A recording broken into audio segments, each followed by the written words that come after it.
Yeah. I have so many questions. And so the best and worst experience I had learning American happened to me when I first moved to the U.S. I lived in California, in Pasadena, when I first came to the United States, right? And the reason I lived in Pasadena is because that's where I knew my first American friend, a guy by the name of David Maya. He came to South Africa to film a documentary. We became the best of friends. And one day we were hanging out in Dave's apartment. And Dave's chilling on his beanbag. And he looks over at me and he's like, Trevor, dude, I don't know about you right now, but I'm starving. Said, I think you mean you're hungry, Dave. Said, what? I said, doesn't matter. What do you want to eat? So you know what I'm craving right now, man? I'm craving tacos. I was like, oh, that sounds like fun. Let's do it, man. Let's go to tacos. What? Isn't that the restaurant you're craving? Tacos? Are you being serious right now? You've never had tacos? I said, no, I don't know what tacos is. You've never had tacos?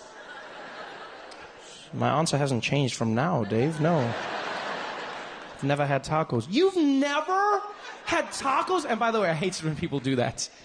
You know when people ask you the same question over and over again because they can't believe you haven't had the exact same life experience? You know that thing people do? Like with everything, they'll be like, oh my God, have you heard the new Beyonce? No, I have. You haven't heard the new Beyonce? No, I haven't. You haven't heard the new Beyonce? Oh no, now I have. No, I'd never had tacos, right? I'd never had tacos because in South Africa, we don't really have Mexican food, okay? We don't have Mexican food because we don't have Mexicans. They never came over. It's not my fault. Dave was personally offended. I'll never forget, he jumped up and he was like, dude, I cannot believe you've been in America all this time and you've never had tacos? I said, Dave, why is it such a big deal? He's like, because, Trevor, nothing says America like tacos.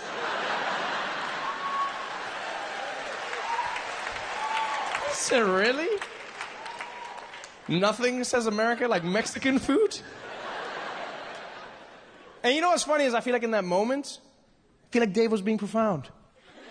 He didn't even realize it, but that was a profound little nugget that he had just espoused. Nothing says America like tacos. I've had the privilege of traveling everywhere in this beautiful country. I've been to places like Erie, Pennsylvania, El Paso, Texas, Honolulu, Hawaii, you know. I've been everywhere, and one thing I've learned across the board in America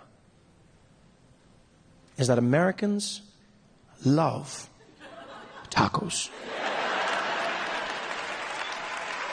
Everywhere you go, Americans love tacos. Love tacos. Even people you wouldn't expect. I was watching the news one day, and there was a guy at a rally, right? And they were asking him about immigration and families being separated, etc. And this guy, like, regardless of his politics, like, he was being really mean and xenophobic and racist, you know, just acting real presidential. And the journalist asked him about children, and he just went straight, and he was like, boy, I'll tell you what, I don't give a damn about any of these goddamn Mexicans, you heard? They came over here, they ain't supposed to be here, boy. Woo! It's our country now, you heard? That's right, boy, go back to where you came from. Woo! These Mexicans ain't done nothing good, they ain't brought nothing good to America, we don't need y'all. Come on, Bubba, it's Taco Tuesdays.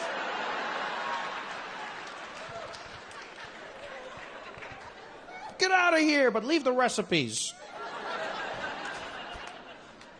I feel like there should be a rule in America. They should say, you can hate immigrants all you want, but if you do, you don't get to eat their food.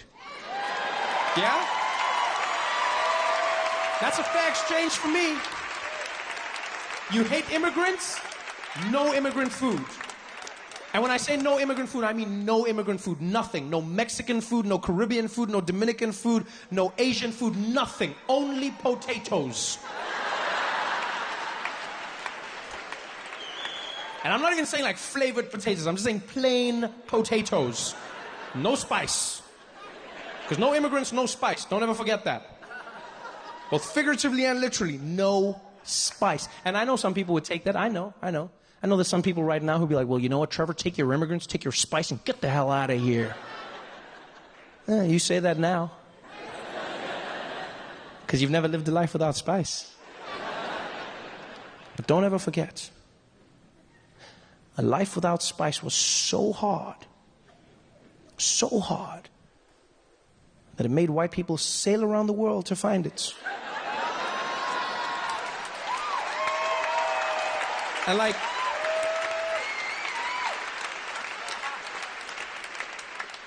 this wasn't regular sailing. This wasn't like a Disney cruise.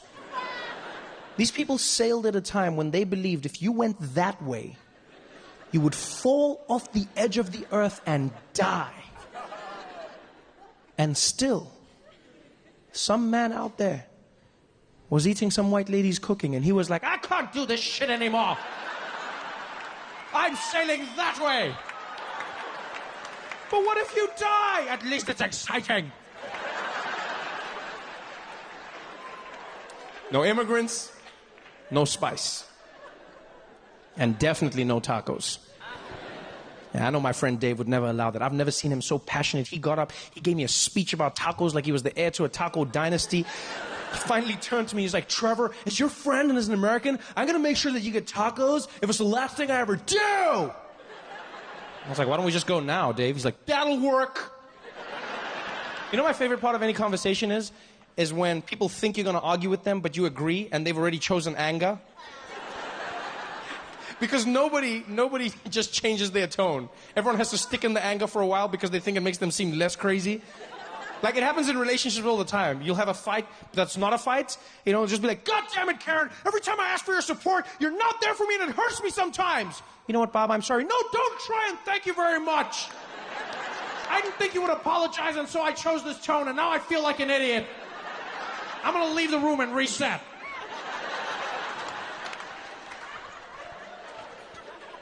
I wasn't going to fight. I want to have tacos. Let's go get tacos, Dave. So we rolled together, jumped into the car. And so we drove for about 20 minutes, right, to what I thought was going to be a restaurant. Instead, Dave pulls over into an abandoned parking lot. Kills the engine, looks over at me and goes, all right, dude, we're here. I was like, where? At my murder scene? It's like, no, dude, we're getting tacos over there. And he points, and in the corner of the parking lot was a truck. Right? A food truck, yeah, which I've now learned is quite common in America. In fact, some of the best food you'll find at a food truck. But at that moment in time, you have to forgive me, I was a little bit apprehensive. Okay? Yeah, I just wasn't quite comfortable with the idea of getting my food from an establishment that would not be there the next day. I feel like there's a certain level of accountability that comes with permanence. Dave was adamant, though. He's like, dude, you gotta get it from a truck, dude. That's how you know it's real. I was like, all right, well, let's just get this over with. Let's do it. So I hop out of the car, walk up to the truck. And it was definitely a taco truck, because there's a sign above it flashing that read, tacos. Tacos. Tacos. By the way, weird piece of trivia about me as a person. I hate signs that flash but don't change. Yeah, I always feel like a sign shouldn't be allowed to flash unless it intermittently changes to some other information. Otherwise, I think that's wasted suspense. It should be illegal. Because it always catches my eye, and then I wait for something else, like tacos, and tacos. And what else? Tacos. Anything else? Tacos. Just stay on tacos! Anyway, now I'm irritated. I walk up to the truck, and as I get there, this little dude pops out, and he was a completely different mood to me. You could tell. He just popped his head. I was like, hey, how you doing, man? You want some tacos? I said, it would be awkward if we didn't. He says, what? Oh, yeah, of course, man, of course. But you never know. Maybe you want something else, yeah? I said, what else do you have, my friend? He said, no, nothing, man. It's a taco truck. I said, oh, thank you. Thank you. That's a moment of my life I'll never get back. Thank you very much. I said, no, calmate, man. I'm just saying, you know, I don't want to waste your time. You want tacos? Let's do tacos. How many tacos you want, my friend? I said, well, I don't know how many tacos to get, sir. I've never had tacos before.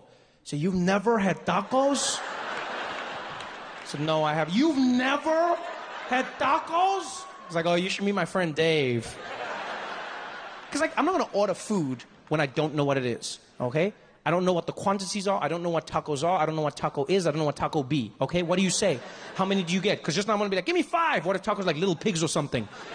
I'm like, give me 5. Next thing I'm walking home with this, wee, wee, wee. And that's how I started my farm. Like, I have no clue what these things are.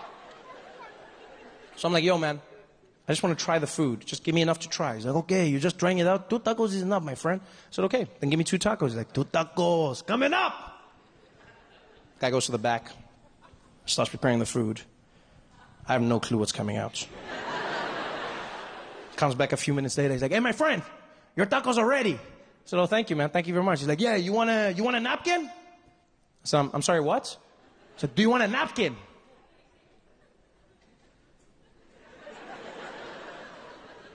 And now, LA.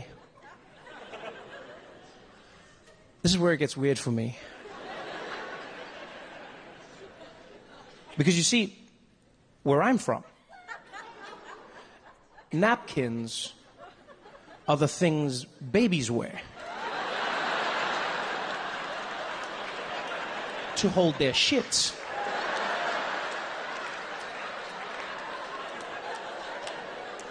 The thing for your mouth we call a serviette. But I didn't know that, so at this point, this man had just turned to me, offered me food, and then said, you want a napkin?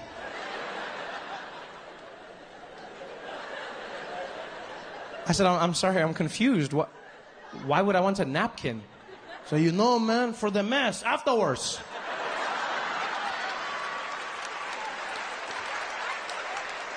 I said, for the mess? How instant is it that I need a napkin? Hey, man, you never know with tacos, man. One minute you think you got it, the next thing is coming out. I said, that sounds like the most disgusting thing I've ever heard in my life. He's like, no, it's part of the experience. Everybody does it, man. You make a mess, you clean up, you come back and try again, you know? I said, all right, that's an experience I don't want to have. I'm not going to lie. I'm going to skip it. He's like, so you're not going to try my food? I said, okay, I'll try the food, but I'm not going to take the napkin, man. He said, so what are you going to do? I said, well, if it's as crazy as you say it is, I'll just eat the taco in the car on the way home. He's like, oh, you think you're safe.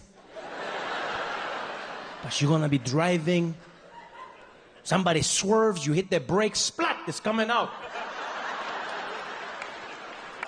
Don't be a hero, man. Just take the napkin. I said, all right, I'm not being a hero right now. I'm just being a grown-ass man, okay? Like, if it gets really bad, I'll just squeeze super tight till I get to where I'm going. He's like, yeah, that's the problem. Some people, they don't know. They squeeze it too tight, then the juice can spring out even more. It can spray on your pants and on your shirt and all. I'm like, oh, my shirt? How the hell does shit get all the way up to my shirt? What is this, bouncing on the ground and ricocheting back up? What the hell is in this, man? He's like, hey, man, you want the napkin or not? I said, I don't even know what your tacos right now, dude.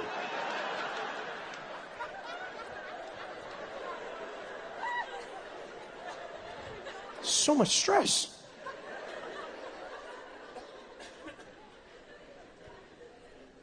Now I love tacos.